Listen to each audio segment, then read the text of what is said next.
Fala, meus amigos, estamos começando aqui mais um vídeo do canal, enquanto eu sigo aturando esse inferno insuportável aqui, essa situação absurda, covarde, medíocre, vou fazendo aquilo que não instruíram ainda, que são os vídeos aqui do YouTube, certo?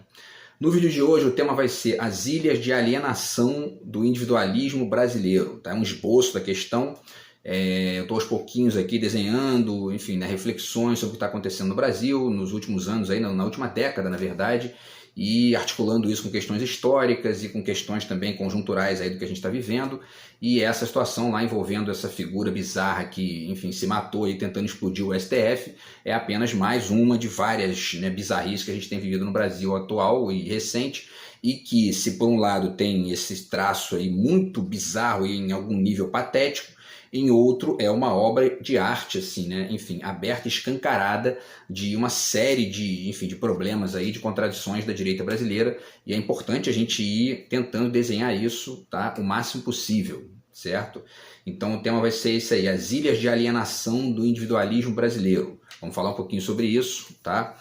E antes eu deixo aqui para vocês mais uma vez a dica do meu romance, tá? Que acabou de sair aí, tem menos de um mês, certo?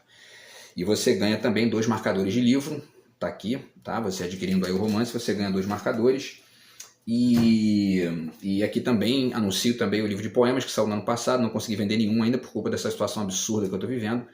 Mas se você quiser adquirir, você levando o livro de poemas ou o romance separados, ou os 2 juntos, você ganha os marcadores do mesmo jeito, beleza? Então, pessoal, vamos lá, falar um pouquinho sobre isso aí, as ilhas de alienação do individualismo brasileiro. Recentemente eu fiz um vídeo, tem talvez aí um mês, um pouco menos, um pouco mais de um mês, falando sobre os disfarces da direita brasileira, que seriam basicamente o disfarce do individualismo, o disfarce da globalização e o disfarce do neoidentitarismo, tá? Esses disfarces eu até não desenhei tão bem naquele momento lá, porque a ideia estava começando a borbulhar ali, mas o que exatamente esses disfarces disfarçam, né? Eles disfarçam uma falta de contato com a complexidade. Por quê? Porque essas pessoas que ficam vinculadas a esses elementos da complexidade mais ampla que a gente está vivendo, se apegam, se agarram, né, de maneira ali algo fanática, algo ingênua, a um dos elementos da complexidade e começam a ignorar uma série de outros e, enfim, muitas vezes ficam radicalmente ignorantes ou no limite violentos, né? Então, enfim, esses 3 aspectos aí eu desenhei lá, e tem um outro aspecto que eu falei também naquele dia lá, que eu já falei com vocês aqui também em outros vídeos, que é o tal do patriotismo do Paraguai, do Bolsonaro, e enfim, dos bolsominions. Patriotismo esse do Paraguai, que nasceu naquela vaia para Dilma, lá naquele jogo, lá da Copa das Confederações, em 2013, 2014, agora eu não lembro, antes da Copa do Mundo. Enfim, e aí a camisa da CBF virou o símbolo, e a vaia virou uma espécie de ovo ali da coisa toda, e tudo isso baseado nessa lógica de reflexidade negativa, etc. e tal. Então vamos falar um pouquinho sobre um desses disfarces, que a gente pode também chamar, a partir de uma perspectiva diferente, de reduções, simplismos, tá? Da complexidade mais ampla do mundo, da vida e etc. e tal. E isso acaba atrapalhando a entender uma série de contextos, né? E ao mesmo tempo acaba gerando, em muitos casos, violência dos mais variados tipos, tá? Bom, então vamos direto para o assunto aqui, e aí eu vou passando aqui também, eu vou passando para vocês aqui algumas dicas e algumas referências ligadas a certos aspectos específicos dessa discussão, tá? Então tem esse livro aqui do Alain Renaud, O Indivíduo, reflexão, né, acerca da filosofia do sujeito. E tem uma coisa aqui muito interessante que ele diz nas páginas 21 e 22, tá? Vamos lá, deixa eu ler com vocês aqui para a gente poder situar a questão. Então ele diz, diante desse paradigma individualista, tá, que ele está discutindo aqui a questão do paradigma do sujeito, que surgiu lá com Descartes, vai se encaminhando até o século XX e tal. Diante desse paradigma individualista, cuja fecundidade intelectual eu não cogito contestar, diz ele, né, eu já cogito, né? Mas enfim, diante desse paradigma individualista, devo confessar, ele diz, né, que há alguns anos vem crescendo em mim a inquietação de que ele possa contribuir, pelo menos em alguns de seus aspectos menos prudentes, para a produção de nova cegueira a respeito da complexidade do moderno. perfeito isso, se a gente substituir o moderno pelo mundo, né? Então, esse paradigma individualista, ele acaba, em alguma medida, em seus aspectos menos prudentes, pondera ele aqui, contribuindo para a produção de nova cegueira a respeito da complexidade do moderno. Isso é um fato. E a gente vê isso de maneira evidente em todas as formas de individualismo do mundo inteiro, né? E no caso brasileiro, em todas essas que comparecem, né, em vários países ao mesmo tempo, e nas nossas formas específicas aqui de redução baseada nesse paradigma, digamos, ou nesse, enfim, né, nessa redução, tá? E aí o Alain Renault continua aqui, né, ele finaliza dizendo: em 1983, quando L. Dumont, que em muitos aspectos pode ser considerado fundador, ou pelo menos refundador da apreensão individualista da modernidade, adota o indivíduo como valor supremo do mundo moderno, o faz designando constantemente o indivíduo como ser, abre aspas, independente, autônomo e, por consequência, essencialmente não social. Isso é a chave da alienação individualista brasileira e, em alguma medida, mundial. Tá? Então, quer dizer, essas figuras que estão presas, né, nessa alienação individualista, como ilhas ali de alienação, elas começam a ignorar o social, começam a ser, né, essencialmente não sociais, começam a entender o indivíduo como valor supremo e aí esquece todo o resto, né? Ou passa a ficar cego para todo o resto, tá? E, portanto, acabam ficando cegos para a complexidade do mundo. Tá? Então está muito bem resumido aqui nesse trecho do Alain Renault a questão que eu quero desenhar com vocês aqui a partir da noção da ilha. Tá? E aí existe ainda uma outra questão, tá? Tem uma outra questão importante aqui pelo seguinte, porque o Stuart Hall, né, ainda antes da gente chegar na questão da ilha, o Stuart Hall aqui nesse livro, A Identidade Cultural na Pós-Modernidade, ele pondera duas questões aqui que eu acho bacana também de citar. Tá? A primeira delas, ele diz que no interior do discurso do consumismo global, as diferenças e as distinções, culturais que até então definiam a identidade ficam reduzidas a uma espécie de língua franca internacional ou de moeda global, em termos das quais todas as tradições específicas e todas as diferentes identidades podem ser traduzidas. Esse fenômeno é conhecido como homogeneização cultural. E aí depois ele diz aqui também, na página 77, quer dizer, aí ele finaliza aqui na 76 dizendo que tudo isso, né, é a tensão entre o global e o local na transformação das identidades. E essa tensão entre o global e o local vai gerando diversas formas de percepção de mundo, né, e de atuação no mundo, etc. e tal. Então, muita gente começa nessa tensão entre o global e o local, começa a escolher se fixar no global, esquece o local. E a visão de mundo começa a ficar, evidentemente, ilhada num pedaço da complexidade. No inverso, tem gente que fica se apegando de maneira muito, digamos, né, ali nostálgica ao local e acaba ignorando o global, fica também preso numa ilha de percepção. Os individualistas exatamente da mesma forma, os coletivistas idem, etc. e tal. Tá? E aí ele diz aqui na 77 o seguinte: assim, ao invés de pensar no global como substituindo o local, seria mais acurado pensar numa nova articulação entre o global e o local. Né? Essa é uma das formas mais interessantes aí de reagir a essa bizarrice que a gente está vivendo. E é isso que eu tenho tentado fazer aqui nas minhas reflexões pessoais. E aí, pessoal, vamos então falar das ilhas, tá? Para depois a gente pegar um pedaço aqui do Jameson. Tá? E aí eu postei lá no Facebook, no Instagram e no WhatsApp lá para a galera que curte aqui os vídeos, uma foto do Peter Sloterdijk, uma foto do Byung-Chul Han, tá? Uma foto da Ilha de Lost, que é aquela série, né, que a gente, enfim, que ficou muito famosa aí na década de 2000, e é uma figurinha lá, e a foto dessa figura bizarra aí que acabou se matando lá com essa bomba lá em Brasília, tá? E aí vamos tentar pensar então como que o Byung-Chul Han tá aqui o livro do Byung-Chul Han, tá? A Expulsão do Outro, Sociedade, Percepção e Comunicação Hoje, uma reflexão que ele faz mesclando a questão do terrorismo com o neoliberalismo e com a questão dessa violência do igual que a gente está vivendo hoje, tá?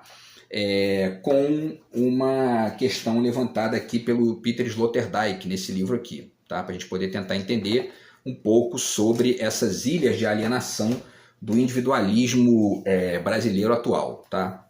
Então vamos lá, pessoal, vamos começar com Byung-Chul Han, certo? Aqui nesse livro ele diz, tem um capítulo, os dois primeiros capítulos aqui, né? Um deles se chama O Terror do Igual, tá? E essa expressão diz bastante o que ele quer dizer. Aqui na página 18 ele diz o seguinte: a proliferação do igual é uma plenitude na qual transluz ainda apenas o vazio. A expulsão do outro traz um vazio adiposo da plenitude. E o que ele quer dizer com isso, né? Ele está descrevendo basicamente o fenômeno da homologia, que está bem descrito aqui pelo Jameson nesse livro aqui. Vamos falar um pouquinho sobre isso aí também, tá? E eu pretendo fazer até mais um vídeo ou dois sobre isso, porque é uma questão bem interessante aí, tá? E aí, esse vazio, isso que ele chama de vazio adiposo da plenitude, a proliferação do igual, né? O que seria isso exatamente, né? Muita gente acha que é uma espécie de, estamos vivendo uma lógica da multiplicidade e aí as pessoas não conseguem mais ter uma base para poder pensar as bases que haviam antes, né? Por isso que muita gente fala que acabaram as ideologias, acabaram, né? Enfim, os grandes discursos, as utopias, etc. e tal, porque havia antigamente certos discursos com pretensões ali hegemônicas ou até totalizantes que buscavam sintetizar e agrupar todas essas partes da complexidade em uma só, né? O capitalismo, o comunismo, o cristianismo e etc. e tal, né? Tudo isso fracassou, mas fracassou e aí a gente está vivendo uma lógica complexa e, em grande medida, muita gente nessa lógica complexa não consegue mais desenhar diferença nenhuma, né? E acha que o fato de terem acabado os projetos totalizantes significa que não existe mais diferença. E nesse nível acaba acontecendo duas consequências. Primeiro, a pessoa não enxerga mais complexidade no mundo, ou talvez seja até a ordem seja a seguinte: primeiro, a pessoa se apega a um aspecto específico da complexidade e começa a tentar enxergar esse aspecto em todos os outros, né? Isso não é outra coisa senão a mesma lógica das ideologias totalizantes antigamente, disfarçada de uma outra coisa. Individualismo, enfim, né, e etc. e tal, tá? Globalização e etc. Né? No fundo é a mesmíssima coisa, o sujeito começa a ficar ali uma espécie de fanático da individualidade, né? Ou fanático da globalização. Essas são as duas mais, talvez aí mais evidentes, né, no mundo de hoje, tá? E mais disseminadas. Mas tem também as perspectivas neo-identitárias, que no fundo se apegam a um aspecto do individualismo e ignoram o restante, ou não discutem o restante, e fica uma coisa, inclusive, até mais pobre ainda do que o individualismo, enfim, né, mais específico. Tá? Então tudo isso acaba... Agora, no fundo... Então, essa proliferação do igual, ela acaba sendo, na verdade, a proliferação de um dos elementos da complexidade tomado como todo, né? E não exatamente do igual, né? Tudo isso se resolve com uma perspectiva mais complexa, uma percepção mais ampla, né, dos contextos mais amplos e etc. e tal, e das diferenças. Vou tentar fazer um vídeo aqui também sobre isso. Mas ainda com o Byung-Chul Han, tá? Vamos ver o tempo aqui. Ele diz: a violência do global, na 23, né? A violência do global como violência do igual aniquila a negatividade do outro, do singular, do incomparável, que prejudica a circulação de informação, comunicação e capital. Justo lá onde o igual esbarra no igual, ela alcança a velocidade máxima. A violência do global, que aplaina tudo no igual e erige um inferno do igual, produz uma contraforça destrutiva. Agora, a gente tem que descrever um pouco melhor isso, porque não é exatamente a violência do global, né? Essa violência que gera uma contraforça destrutiva e violenta, né? E ele mesmo vai dizer isso em relação ao terrorismo, né? Que violência é essa? É a violência de um aspecto da complexidade tomado como todo. E aí o sujeito começa a navegar no mundo mais amplo, começa a ver que em vários setores, aquele aspecto que é específico, que é parcial, mas que ele entende como total, não comparece ali, nem lá, ele começa a ficar violento. Né? Ou se decepciona, ou abandona, ou ignora, ou enfim, né? Mas algumas pessoas ficam muito violentas em relação a isso. Tá? Que mais? Ainda no Byung-Chul Han, vamos lá. Ele diz aqui então, né? E aí ele vai fazer um comentário sobre o terrorismo islâmico. Né? Então ele diz que com o terrorismo ocorreu algo que aponta para além da intenção imediata dos agentes envolvidos para falhas sistêmicas. Não é o religioso em si que leva o ser humano ao terrorismo. Antes é a resistência do singular contra a violência do global. A defesa contra o terror, que se relaciona a certas religiões e grupos de pessoas, é por isso uma ação compensatória sem esperanças. Porque, finaliza ele, é o terror do próprio global que produz o terrorismo. A violência do global bane todas as singularidades que não se deixam submeter à troca universal. O terrorismo é o terror do singular contra o terror do global. Isso coloca o terrorismo islâmico numa posição radicalmente diferente dessa forma tradicional com a qual se caracteriza o terrorismo, que seria uma espécie de crime contemporâneo a ser extirpado. Né? Na verdade, esse terrorismo islâmico, que é, segundo o Byung-Chul Han desenha muito bem aqui, um terrorismo do singular que está ali tentando lutar contra esse terrorismo do global, que é, na verdade, o terrorismo dessa visão específica vendida como única e totalizante, né? Ele é, na verdade, um espelho crítico dessa ilha de alienação que é o individualismo tomado como a única coisa que existe e que é a lógica que norteia o comportamento dos Estados Unidos, né, dos neoliberais brasileiros e etc. e tal. Tá? Então é muito interessante isso que ele pondera aqui, porque existe uma defesa do singular naquela galera lá nos xiitas que explodem bombas, etc. e tal, e que não é nem de longe a mesma coisa que acontece com essas figuras bizarras que a gente viu destruir o Congresso aqui, esse sujeito que se matou lá querendo explodir o STF, etc. e tal. É bastante diferente, né? Essas figuras aqui são alienadas. Aquelas lá parece que elas estão nesse particular específico, ou seja, nesse ponto em que elas apontam para a violência excessiva desse global ou desse individualismo tomado como total, né? Como algo que é, enfim, né? Que é pobre, né? Essa galera lá, os xiitas, digamos, né? Nesse particular cognitivo, digamos, se a gente ignora, evidentemente, lá, né, a violência da coisa lá e a necessidade de um contraponto, né, enfim, de proteção ali, etc. e tal, mas eles apontam para uma contradição violenta nessa ideia do individualismo e do capitalismo tomados como a única coisa que existe. Tá? Enfim, então é o terror do próprio global que produz o terrorismo e essa defesa do singular dos terroristas islâmicos. E aí, pessoal, o restante aqui eu vou deixar para falar. Assim, ele fala aqui também, né, da questão do neoliberal, né? Deixa eu ver se vai dar tempo aqui. Eu acho que eu vou deixar esse aqui para o próximo vídeo, tá? Mas o ponto é o seguinte, né? Vamos chegar na questão das ilhas, tá? E depois eu faço, inclusive, porque, só para fazer um comentário rápido aqui, o Jameson fala da homologia, que é uma outra forma de chamar essa homogeneização cultural aqui, que eu falei, que é uma consequência da perspectiva de um aspecto da complexidade tomado como todo, ignorando o resto, né? E uma das saídas para isso é entender que a realidade é relacional, né, e complexa, como pondera inclusive aqui o Carlo Rovelli nesse livro aqui. A realidade não é o que parece, para além do Edgar Morin e do Mia Couto, etc. e tal. Tá?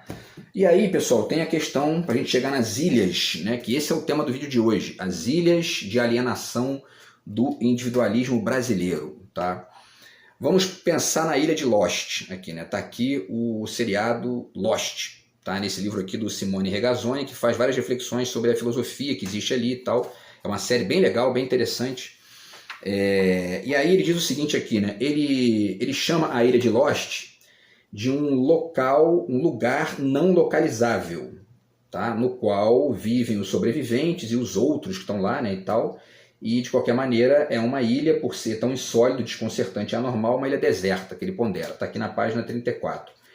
E aí depois ele fala uma coisa aqui, nas páginas 38 e 39, bem interessante. Ele chama atenção para o fato de que o Lost é o drama filosófico de dois movimentos aqui, que eu vou também discutir depois, mas que o mais importante é que chamam atenção para o fato de que esses movimentos animam a ilha como algo deserto, é uma ilha deserta. E aí ele finaliza na página seguinte com o ponto aqui nuclear da questão. Ele diz: pense bem, a ilha é um mundo no qual o mundo não existe mais. Essa ilha deserta do Lost, né? A ilha é um mundo no qual o mundo não existe mais. Está longe, distante, separado, perdido. A experiência da ilha de Lost é, portanto, também a experiência da perda do mundo, no limiar do fim do mundo, do apocalipse. Essa é a experiência dos alienados, dos ilhados, né, individualistas do mundo atual, tanto lá fora, né, nas suas formas lá específicas diferentes da nossa, porque estão ali conectadas com outras consequências, outros contextos, etc. e tal, e aqui no Brasil a gente com a nossa aqui, com a história que a gente tem, com os desenhos atuais disso aí e tudo mais, tá? Agora existem certas forças hegemônicas, tá, do mundo atual que contribuem de fato para isso, né? E ele diz ainda aqui uma coisa na 40 que a gente pode usar também. Ele diz aqui: o homem, em determinadas condições que o reúnem ao próprio movimento das coisas, não interrompe o deserto, sacraliza-o, né? E nesse contexto aqui da conexão entre o deserto e a ilha, né, a ilha deserta, o que essa galera está chamando de homogeneização cultural, de homologia e etc. e tal, na verdade não passa disso, da sacralização de uma ilha de percepção do mundo e, portanto, da ignorância de todo o restante. Talvez, já adianto aqui, né, antes de finalizar o vídeo com o Sloterdijk, uma das formas de tentar combater isso, nessa metáfora da ilha especificamente, é pensar na ideia do arquipélago, né, que seria justamente essa mescla de várias ilhas que estão aí, enfim, que dialogam, que, enfim, se entrecruzam em trocas das mais variadas formas, e com o mar no meio e etc e tal, né? Agora, quando o sujeito começa a sacralizar uma ilha de percepção como a única que existe, ele cai numa homologia, numa homogeneização, e isso gera ou minimamente ingenuidade, ou ignorância, ou violência, né? Então é importante pensar isso aí. E depois vou até fazer mais um vídeo aí para falar sobre a complexidade como uma alternativa a isso, tá? Mas vamos finalizar essa discussão aqui sobre a ilha, tá? Com o Sloterdijk, tá? Agora, antes ainda, vale a pena ponderar que, no caso brasileiro, essa parcela de desidentificação radical que a direita brasileira tem com o país, via mazombismo, né, via complexo de vira-lata ou complexo de double doodle, como eu tenho tentado desenhar aqui, tudo isso contribui para ampliar digamos assim, a bizarrice disso e ampliar também a violência em vários casos disso aí também. O individualismo brasileiro, ele é muito violento, né, porque ele é pautado não só pela defesa dessa sacralização da ilha de percepção, mas também por todo esse histórico de desidentificação com o local, que seria, numa perspectiva complexa, na cabeça dessa pessoa, um a mais de percepção complexa, né? Porque se você fica só no individualismo, você esquece o local, esquece o social, esquece o global e etc. e tal. Fica querendo ver em tudo o individual, né? Bom, e aí vamos finalizar aqui, deixa eu ver o tempo, com o Sloterdijk. Está aqui o Sloterdijk, que ele fala aqui, né, no mesmo barco, justamente das ilhas, né, essa tal de hiperpolítica aqui que ele pondera. Então vamos lá, ele diz aqui, na página 24, ele fala, né, as ilhas ou jangadas sociais, à deriva, são os locais de nascimento de características psicoculturais que um dia acarretarão consequências mundiais. E eu já acho que existe uma sutil diferença entre a metáfora da ilha e a metáfora da jangada social, né? Ainda que a gente possa entender, numa perspectiva metafórica, uma ilha que navega, nada contra essa conexão. Mas enfim, a ilha está parada ali, né? Então vamos tentar pensar isso aí, tá? Aí depois ele diz aqui na página 32 o seguinte: política é a arte de organizar os laços ou forças de ligação que abrangem grandes grupos de até milhões de membros e, para além disso, uma esfera de elementos comuns seja o elemento comum nefasto do sofrimento sob a tirania, ou o elemento comum saudável de uma cooperação entre pessoas competentes na democracia, tá?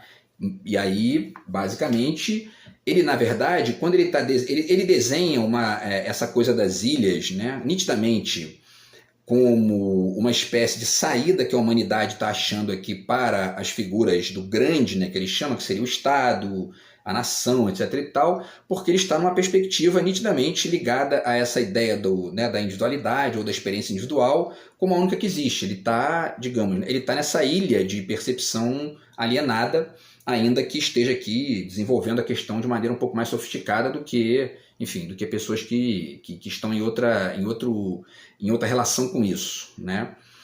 Então, enfim, mas no geral essa ideia aqui é a seguinte, quando você fica preso numa ilha de percepção individualista, a política acaba para você, né? E você começa a dizer que toda política é ladrão, a política não presta, e etc e tal, e começa a ignorar, daqui a pouco você está explodindo uma bomba no STF, ou enfim, é para colocar o Bolsonaro lá, né? Enfim, e aí na página, deixa eu ver se vai dar tempo aqui, né? Deixa eu ver aqui, acho que vai. Na página 81, depois de alocar, isso aqui também é muito evidente, né, que ele está no barato de defender o individualismo, porque ele coloca como exemplos opostos o que? O fascismo e o leninismo-stalinismo, que seria o comunismo e o nacional-socialismo, né? Ele não fala do capitalismo, né? Não fala dos megabilionários autoritários e, enfim, concentradores de renda, concentradores de poder, etc. e tal, né? Bom, na 81 ele diz, ao olhar essas grandes provas errôneas de uma política da era industrializada, que seriam justamente o comunismo e o leninismo-stalinismo, ao olhar essas grandes provas errôneas de uma política da era industrializada, se poderia ousar a seguinte tese: a história da política moderna pós-clássica é até então a história de erros de formato. Pode-se aprender duas coisas com elas. Uma, a de que tentativas de produzir comunidades em grande escala acabam em totalitarismos. Isso é o que ele diz, né? Porque existem outras formas, outros formatos, né? E a segunda é a de que um descuido das pequenas unidades deve, a longo prazo, levar a becos psicopatológicos, que seria justamente o comunismo e o stalinismo, leninismo, entendidos como, enfim, digamos, doenças, né, do mundo e tal. Se Michael Walzer pôde dizer a esquerda nunca entendeu as tribos, então caberia acrescentar a direita nacionalista nunca entendeu a diferença entre Estado e horda. Aqui a gente tem que entender o seguinte, ele está fazendo uma crítica, né, da esquerda que faz todo sentido. A esquerda tem uma dificuldade muito grande de entender as tribos, eu já fiz vídeo aqui falando sobre isso, né? Agora, quando ele diz que a direita nacionalista nunca entendeu a diferença entre Estado e horda, ele parece que ele diferencia, né? Ele distingue a direita nacionalista da direita liberal, digamos, né? Quando muitas vezes, ainda que existe uma diferença de superfície, são tão autoritários quanto e convivem muito bem, né? Fazem ditadura juntos, etc. e tal. E isso aqui também é preciso ponderar que existe uma diferença na direita nacionalista populista brasileira, que é um patriotismo falso, né? E um nacionalismo de tipo Coreia do Norte, por exemplo, que é, enfim, né? Quer dizer que, na verdade, a Coreia do Norte é até esquerda, mas tem existem direitas nacionalistas na Europa mesmo, que são radicalmente diferentes da brasileira, porque alocam o imigrante como problema, e não, enfim, a economia local, né, o trabalhador, etc. e tal, tá? Então, enfim, e aí para finalizar, pessoal, vamos ver se vai dar tempo aqui, né? Deixa eu ver, acho que... Vamos ver. Para finalizar, ele chega aqui e fala que cada vez mais indivíduos podem ser descritos de acordo com o modo de vida e autoconsciência como ilhas nomadizantes, tá? E diz aqui, então, que na página 87, que para a construção da sociedade, a terceira onda precisa de indivíduos que necessitem cada vez menos da sociedade. No fundo, o que ele está descrevendo aqui, com essas ilhas nomadizantes e tal, são, na verdade, ilhas monadizantes, né? São as mônadas. São indivíduos que começam a ficar ilhados numa percepção de mundo radicalmente limitada, tá? E começam, portanto, a ignorar o restante da complexidade e, portanto, o local, o social, o Estado, as conexões, né, entre os países, etc. e tal. né? E as consequências são, enfim, as mais bizarras possíveis, tá? Como a gente tem visto no Brasil aí, e ao mesmo tempo são bizarras e preocupantes, mas também são uma obra escancarada do que é a direita brasileira no nosso aspecto específico, aqui no nosso contexto específico aqui, tá? Então, essas são as ilhas de alienação do individualismo brasileiro, tá? E eu vou tentar fazer até mais um vídeo aí para poder finalizar essa reflexão, acrescentar alguns elementos aqui, tá? Mas o ponto-chave é esse aí, é demonstrar que essas ilhas de alienação são basicamente parcelas da realidade mais complexa, entendidas como a única coisa que existe. Beleza, pessoal? Então é isso, a gente se fala no próximo vídeo aí, tá? Grande abraço aí, tamo junto.